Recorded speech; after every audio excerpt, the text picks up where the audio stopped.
ನಿಮ್ಮನ್ನು ಪುಷಪ್ ಮಾಡೋದು. ಇವಾಗ ಯಾವುದಾದ್ರೂ ಒಂದು ಫ್ರೆಂಡ್ಶಿಪ್ ಆದರೆ ಅವ್ರ ಕಡೆಯಿಂದ ನಿಮಗೆ ಲಾಭದಾಯಕವಾಗಿರೋದು, ಅವ್ರ ಕಡೆಯಿಂದ ನೀವು ಪ್ರಾಪರ್ಟಿ ಪರ್ಚೇಸ್ ಮಾಡೋದಾಗಿರ್ಬೋದು, ಅಥವಾ ಕಾರ್ ತಗೊಳ್ಳೋದಾಗಿರ್ಬೋದು, ಮನೆ ಕಟ್ಟೋದಾಗಿರ್ಬೋದು, ಅಥವಾ ನೀವು ಯಾವುದೇ ಕೆಲಸದಲ್ಲಿ ಲಾಭದ ಒಂದು ಕೆಲಸದಲ್ಲಿ ಮುನ್ನುಗ್ತೀರಿ ಅಂತ ಹೇಳ್ಬೋದು. ನಾನೇನು ಹೇಳಿದೆ, ಇವಾಗ ಯಾರಾದರೂ ಹಳೆ ಫ್ರೆಂಡ್ಸೇ ಸಿಕ್ಬೋದು, ಅಥವಾ ಫ್ರೆಂಡ್ ಆಗಿರೋರು ಕೂಡ ನಿಮಗೆ ವೆಲ್ ವಿಷರ್ ಆಗಿ ಹೆಲ್ಪ್ ಮಾಡ್ಬೋದು, ಫ್ರೆಂಡ್ಸ್ ಹೆಲ್ಪ್ ಮಾಡ್ಬೋದು, ಇದೆಲ್ಲವೂ ಹೇಳುತ್ತೆ. ಮತ್ತು ಶುಕ್ರನ ಒಂದು ಬದಲಾವಣೆ, ನಾನು 10ನೇ ಅವನು ಶುಕ್ರ ಧನುರ್ ರಾಶಿಗೆ 11ನೇ ಅವನು, ಅಂದರೆ ಲಾಭಸ್ಥಾನದವನು. 11ನೇ ಅವನು 4ನೇ ಮನೆಯಲ್ಲಿ ಉಚ್ಚನಾಗಿರೋದ್ರಿಂದ ಲಾಭಸ್ಥಾನ, ಏನೇ ಆದರೂ ಗೌರ್ಮೆಂಟಿಂದ ಬಹಳಷ್ಟು ಅನುಕೂಲಗಳು ನಿಮಗೆ ಆಗ್ತಾ ಹೋಗುತ್ತೆ. ಅದರ ಜೊತೆ ನೋಡಿ, ಯಾರಾದರೂ ರಾಜಕೀಯದವ್ರ ಪರಿಚಯ ಆಗ್ಬೋದು, ಯಾರಾದರೂ police officer, IPS officer, IAS officer, ಮತ್ತು ಲಾಯರ್ಸು, ಜಡ್ಜು, ಹೀಗೆ ತುಂಬ ಗೌರ್ಮೆಂಟ್ ಅಫಿಷಿಯಲ್ಸ್ ಜೊತೆ ನಿಮ್ಮ ಒಡನಾಟ ಬೆಳೀತಾ ಹೋಗುತ್ತೆ. ಮತ್ತು ಅದು ನಿಮ್ಮ ಒಡನಾಟ ಬಿಸ್ನೆಸ್ ಆಗಿ ಕನ್ವರ್ಟ್ ಆಗ್ಬೋದು, ಬಿಸ್ನೆಸ್ ಮೂಲಕ ಕನ್ವರ್ಟ್ ಆಗ್ಬೋದು. ಅದೇನೇ ಕನ್ವರ್ಟ್ ಆದರೂ ಕೂಡ ಲಾಭದಾಯಕವಾಗಿ ಇರುತ್ತೆ. ಯಾಕಂದರೆ 9ನೇ ಮನೆ ಸೂರ್ಯ ನಿಮಗೆ 9ನೇ ಮನೆ ಸೂರ್ಯ ಅಂದರೆ ಭಾಗ್ಯಸ್ಥಾನದ ಸೂರ್ಯ 4ನೇ ಮನೆಗೆ ಬರ್ತಾನೆ. 4ನೇ ಮನೆಗೆ ಬಂದು ಅಲ್ಲಿಂದ 7ನೇ ದೃಷ್ಟಿ, ಸೂರ್ಯ ಶುಕ್ರ ಶನಿ ಈ 3 ಗ್ರಹಗಳ 7ನೇ ದೃಷ್ಟಿ ನಿಮಗೆ 10ನೇ ಮನೆಗೆ ಬೀಳುತ್ತೆ. 10ನೇ ಮನೆ ಅಂದರೆ ಕನ್ಯಾ ರಾಶಿಗೆ ಬೀಳೋದ್ರಿಂದ, 3 ಗ್ರಹಗಳ ದೃಷ್ಟಿ ಕನ್ಯಾ ರಾಶಿಗೆ ಬೀಳೋದ್ರಿಂದ 10ನೇ ಮನೆ ಆ್ಯಕ್ಟಿವ್ ಆಗುತ್ತೆ. ನಿಮ್ಮ 10ನೇ ಮನೆಯ ಕೆಲಸ ಕಾರ್ಯ ಏನಿದೆ ಅದೆಲ್ಲವೂ ಆಗುತ್ತೆ. ಆದರೆ ಇದರ ಜೊತೆಗೆ 10ನೇ ಮನೆಗೆ ಈ 3 ಗ್ರಹಗಳು ಸಂಗಮವಾಗಿ ದೃಷ್ಟಿ ಬೀಳೋದ್ರಿಂದ ಕೋರ್ಟು ಕೇಸು ಅಂತ ಏನಾದರೂ ಇದ್ದರೆ ಅದು ಕೂಡ ನಿಮಗೆ ರಿವೀಲ್ ಆಗುತ್ತೆ. ಈ ಕೋರ್ಟು ಕೇಸು ಅಂತ ಬಂದಾಗ ನಾನು ಹೇಳಿದೆ, ಲಾಯರು, ಜಡ್ಜು ಇವ್ರಿಗೆಲ್ಲ ತುಂಬ ಲಾಭ ಆಗಿರುತ್ತೆ.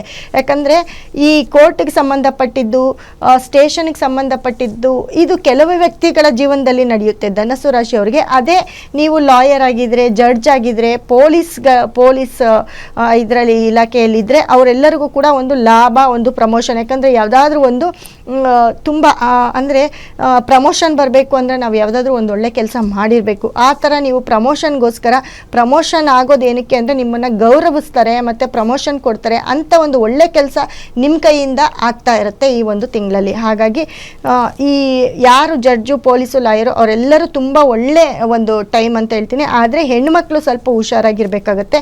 ಈಗ ಹೇಳಿದೆ, ಯಾಕಂದರೆ ಹೆಣ್ಣು ಮಕ್ಕಳಿಗೆ ಯಾರಾದರೂ ನೋಡಿ ವೆಲ್ ವಿಷರ್ ಅಂತ ಹೇಳಿದೆ, ಅಥವಾ ನಿಮಗೆ ಗೊತ್ತಿಲ್ದಿರಾನೆ ಯಾರಾದರೂ ಪರಿಚಯ ಆಗೋದು, ಅಥವಾ ಅಲ್ಲಿ ಎಲ್ಲೋ ಒಂದು ಕಡೆ ಅದು ರಿಲೇಷನ್ಗೆ ತಿರುಗೋದು, ಇದರಿಂದ ಕೆಲವೊಂದು ಸತಿ ನಿಮ್ಮ ಒಂದು ಏನು ವೈಯಕ್ತಿಕ ಜೀವನ ಕೂಡ ಹಾಳು ಮಾಡ್ಕೊಳ್ಬೋದು. ಅದರಲ್ಲಿ ಸ್ವಲ್ಪ ಹುಷಾರಾಗಿರಬೇಕಾಗತ್ತೆ.